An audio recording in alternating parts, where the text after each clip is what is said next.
দর্শক, এই মুহূর্তে আইন শৃঙ্খলা রক্ষাকারী বাহিনীর বিপুল পরিমাণ সদস্য এখানে উপস্থিত হয়েছেন এবং তারা পরিস্থিতি নিয়ন্ত্রণের চেষ্টা করছেন। দর্শক, সেই চিত্র আপনাদেরকে দেখানোর চেষ্টা করছি। নিরাপদ দূরত্বে থেকে আপনাদেরকে সর্বশেষ পরিস্থিতি সম্পর্কে জানানোর চেষ্টা করছি।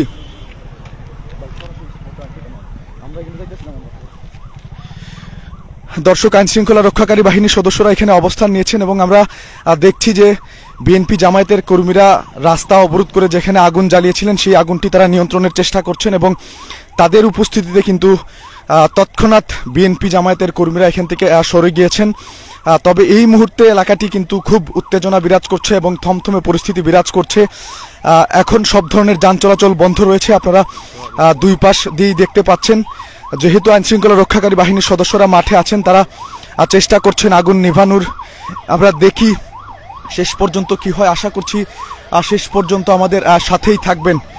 সুপ্রিয় দর্শক, আপনাদেরকে বলে রাখতে চাই, বিএনপি জামায়াত যে 3 দিন ব্যাপী সর্বাত্মক অবরোধ কর্মসূচির ডাক দিয়েছিল তার আজকে তৃতীয় এবং সর্বশেষ দিন। গতকালকেও আমরা দেখেছি যে সিলেট জুড়ে হরতাল পালন করেছে আইন শৃঙ্খলা হরতাল পালন করেছে যুবদল। তাদের এক কর্মী নিহতের ঘটনায় তারা এই দিনরাত হরতালের ডাক দিয়েছিল, সেখানেও তারা দিনব্যাপী তাণ্ডব চালিয়েছে এবং আজকে সন্ধ্যার পর থেকে সারা দিনব্যাপী তেমন কোনো আমরা নাশকতার ঘটনা দেখতে পাইনি। তবে সন্ধ্যার পর থেকে পরিস্থিতি বেশ উত্তপ্ত ছিল। আমরা দেখেছি যে বিকেলেও বিএনপির নেতাকর্মীরা নগরীর কাজীটুলা সড়কে তারা বিক্ষোভ মিছিল করেছেন এবং এখন আপনারা যেমনটা দেখতে পাচ্ছেন ঢাকা সিলেট মহাসড়ক অবরোধ করে তারা বেশ কয়েকটি গাড়িতে ভাঙচুর চালিয়েছেন এবং এখনও কিন্তু সেই রাস্তাটি অবরুদ্ধ আছে। আইন শৃঙ্খলা রক্ষাকারী বাহিনীর সদস্যরা সেইখানে অবস্থান নিয়েছেন।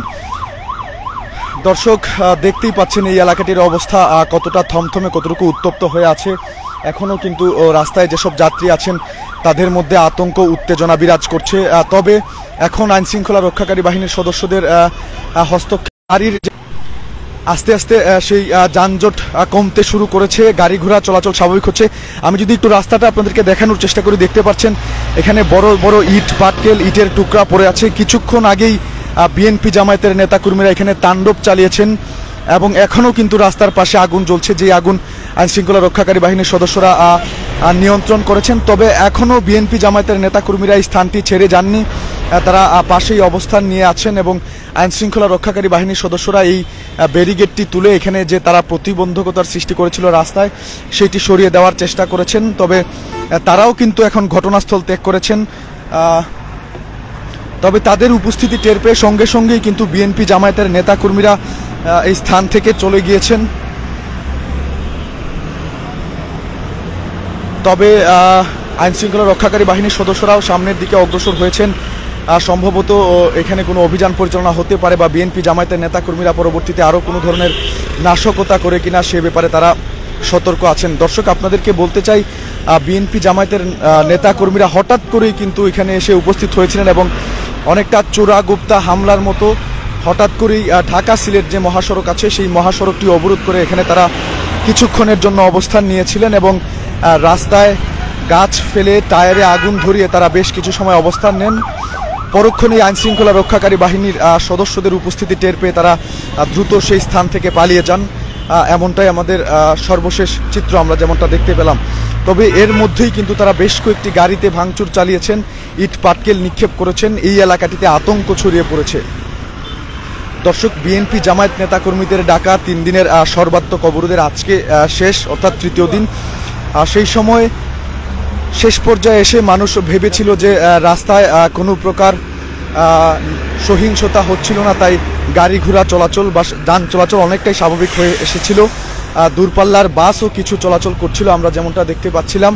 তবে হঠাৎ করেই এখন আবারও ঢাকা সিলেট মহাসড়কে অতির বাড়ির ঠিক পাশেই কুশিয়ারা যে সিএনজি ফিলিং স্টেশন আছে, সেই সিএনজি ফিলিং স্টেশনের কাছে বিএনপি জামায়াতের নেতাকর্মীরা একত্রিত হয়ে এখানে আবারও তারা হামলা চালিয়েছেন এবং এই জায়গাটি তারা অবরুদ্ধ করে রেখেছিলেন। তো দর্শক, দেখতে পাচ্ছেন বিএনপি জামায়াত যে 3 দিন ব্যাপী সর্বাত্মক অবরোধ কর্মসূচির ডাক দিয়েছিল, সেই কর্মসূচিকে সফল করতে তারা কিন্তু প্রথম দিন থেকেই বিভিন্ন ধরনের নাশকতা করে আসছিল, সহিংসতা করে আসছিল। প্রথম দিন আমরা যেমনটা দেখেছি এই সিলেট ঢাকা মহাসড়ক বেশ উত্তপ্ত ছিল, কোনো ধরনের যানবাহন চলাচল করেনি।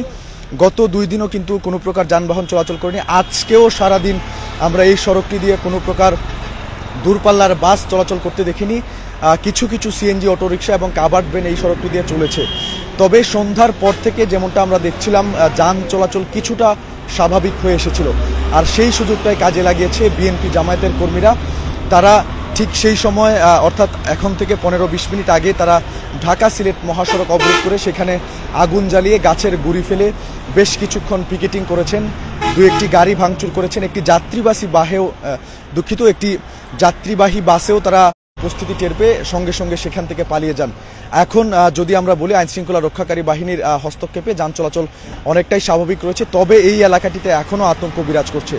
দর্শক, এই ছিল ঢাকা সিলেট মহাসড়ক থেকে বিএনপি জামায়াতের ডাকা 3 দিনের সর্বাত্মক অবরোধ কর্মসূচির সর্বশেষ খবরাখবর। এতক্ষণ আমাদের সাথে থাকার জন্য সবাইকে অসংখ্য ধন্যবাদ।